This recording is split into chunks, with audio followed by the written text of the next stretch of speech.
ಜನರು ಎಲ್ಲಿ ರಕ್ಷಿತ್ ಶೆಟ್ಟಿ ಅವರು ಹೇಗಿದ್ದಾರೆ ಅಂತೆಲ್ಲ ಬಹಳಷ್ಟು ಹುಡುಕ್ತಾ ಇದ್ದಾರೆ, ಸರ್ಚ್ ಮಾಡ್ತಾ ಇದ್ದಾರೆ. ಯಾಕೆಂದರೆ ರಶ್ಮಿಕಾ ಮತ್ತು ವಿಜಯ್ ದೇವರಕೊಂಡ ಅವರ ಒಂದು ಮದುವೆಯೋತ್ಸವ ತುಂಬಾ ಗ್ರ್ಯಾಂಡಾಗಿ ನಡೀತು. ಒಂದು ಖಾಸಗಿಯಾಗಿ ನಡೀತು. ನಂತರ ಒಂದು ಆರತಾಕ್ಷತೆಲ್ಲವೂ ಕೂಡ ಎಲ್ಲರನ್ನೂ ಕೂಡ ಕರೆದಿದ್ರು, ಇನ್ವೈಟ್ ಮಾಡಿದ್ರು. ಹಲವಾರು ಬೇರೆ ಬೇರೆ ಚಿತ್ರರಂಗದ ಗಣ್ಯಾತಿ ವ್ಯಕ್ತಿಗಳು, ಸ್ಯಾಂಡಲ್ವುಡ್ ಆಗಿರ್ಬೋದು, ಬಾಲಿವುಡ್ನಿಂದ ಮತ್ತು ಟಾಲಿವುಡ್ನಿಂದ ಎಲ್ಲ ಕಡೆಯಿಂದ ಕೂಡ ಬಂದು ನವಜೋಡಿಗೆ ಶುಭಾಶಯಗಳನ್ನು ತಿಳಿಸಿದ್ರು. ಪಾಪ ರಕ್ಷಿತ್ ಶೆಟ್ಟಿ ಅವರು ಎಷ್ಟರ ಮಟ್ಟಿಗೆ ಮನನೊಂದಿರ್ಬೋದು ನಿಮಗೆ ಗೊತ್ತಿರುತ್ತೆ. ರಶ್ಮಿಕಾ ಮತ್ತು ರಕ್ಷಿತ್ ಶೆಟ್ಟಿ ಅವರ ಎಂಗೇಜ್ಮೆಂಟ್ ನಡೆದಿತ್ತು ಹಲವು ವರ್ಷಗಳ ಹಿಂದೆ.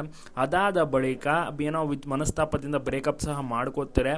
ರಕ್ಷಿತ್ ಶೆಟ್ಟಿ ಅವರು ನಿಜವಾಗ್ಲೂ ಕೂಡ ಬೆಳೆಸಿದ್ದು ಅಂತಲೇ ಹೇಳ್ಬೋದು. ರಶ್ಮಿಕಾ ಅವರು ಇಷ್ಟರ ಮಟ್ಟಿಗೆ ಹೆಸರು ಮಾಡೋಕ್ಕೆ ಕಾರಣ ರಕ್ಷಿತ್ ಶೆಟ್ಟಿ ಅವರು.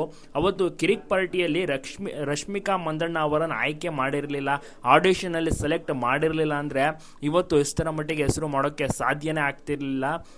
ಒಂದು ದೊಡ್ಡ ವೇದಿಕೆಯನ್ನು ಕಲ್ಪಿಸಿ ಕೊಡ್ತಾರೆ. ನಂತರ ಲವ್ ಆಗುತ್ತೆ ಶೂಟಿಂಗ್ ಟೈಮ್ನಲ್ಲೆಲ್ಲ. ಸೊ ಹೀಗಾಗಿ ಎಂಗೇಜ್ಮೆಂಟನ್ನು ಮಾಡ್ಕೋತಾರೆ ಸಿನಿಮಾ ರಿಲೀಸ್ ಆದ ಬಳಿಕ. ನಂತರದ ವರ್ಷಗಳಲ್ಲಿ ಅವರು ಬ್ರೇಕಪ್ ಸಹ ಮಾಡ್ಕೋತಾರೆ. ಆದರೆ ಈಗ ಬಹಳಷ್ಟು ಮನನೊಂದಿರ್ತಾರೆ ಅಫ್ಕೋರ್ಸ್ ಖಂಡಿತವಾಗಿಯೂ ರಕ್ಷಿತ್ ಶೆಟ್ಟಿ ಅವರು. ಸೊ ಹೀಗಾಗಿ ಎಲ್ಲರೂ ಕೂಡ ಕಾಣಿಸ್ಕೋತಿಲ್ಲ. ಆ ಒಂದು ವಿಚಾರ ಆಗಿರ್ಬೋದು, ಎಲ್ಲ ಕಡೆ ಸರ್ಚ್ ಮಾಡ್ತಿದ್ದಾರೆ ರಕ್ಷಿತ್ ಶೆಟ್ಟಿ ಅವರು ಹೇಗಿದ್ದಾರೆ ಅಂತ. ಅವರು ಖಂಡಿತವಾಗಿ ಆರಾಮಾಗಿರ್ತಾರೆ, ಬಟ್ ಸ್ವಲ್ಪ ಮನಸ್ಸಿಗೆ ನೋವು ಕೂಡ ಖಂಡಿತವಾಗಿ ಇರುತ್ತೆ. ಇದೆಲ್ಲ ನ್ಯೂಸ್ಗಳನ್ನೆಲ್ಲ ನೋಡಿದಂಥ ಟೈಮ್ನಲ್ಲಿ. ಇದ್ರ ಬಗ್ಗೆ ನೀವೇನಂತಾರೆ ತಪ್ಪದೆ ಕಮೆಂಟ್ ಮಾಡೋದನ್ನ ಮರಿಬೇಡಿ.